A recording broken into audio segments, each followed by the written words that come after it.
ഐക്യരാഷ്ട്രസഭയിൽ ഇന്ത്യയെ പ്രതിനിധീകരിച്ച ആദ്യ മലയാളി ആരാണ്?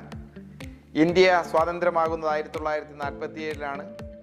രാഷ്ട്രീയ സ്വാതന്ത്ര്യം ലഭിച്ചതിന് ശേഷം ഐക്യരാഷ്ട്രസഭയിൽ ഇന്ത്യയെ പ്രതിനിധീകരിച്ച ആദ്യത്തെ മലയാളി അതിപ്രശസ്തനായ ഭരണാധികാരിയായ ഒരു വ്യക്തിയാണ്.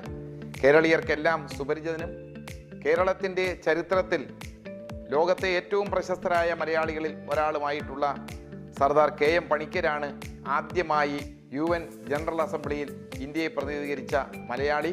1947-ലാണ് ഇത് സംഭവിച്ചത്.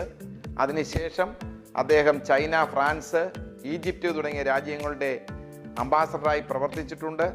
വളരെ വിദഗ്ധനായ ഭരണാധികാരിയും അതിപ്രശസ്തനായ വിദ്യാഭ്യാസ വിചക്ഷണനുമാണ് ശ്രീ KM പണിക്കർ. സർദാർ KM പണിക്കരാണ് ഇന്ത്യ രാജ്യത്തെ UN അസംബ്ലിയെ പ്രതിനിധീകരിച്ച ആദ്യത്തെ മലയാളി. ഇത്തരം അറിവുകൾക്ക് മാനവീയം സബ്സ്ക്രൈബ് ചെയ്യുക.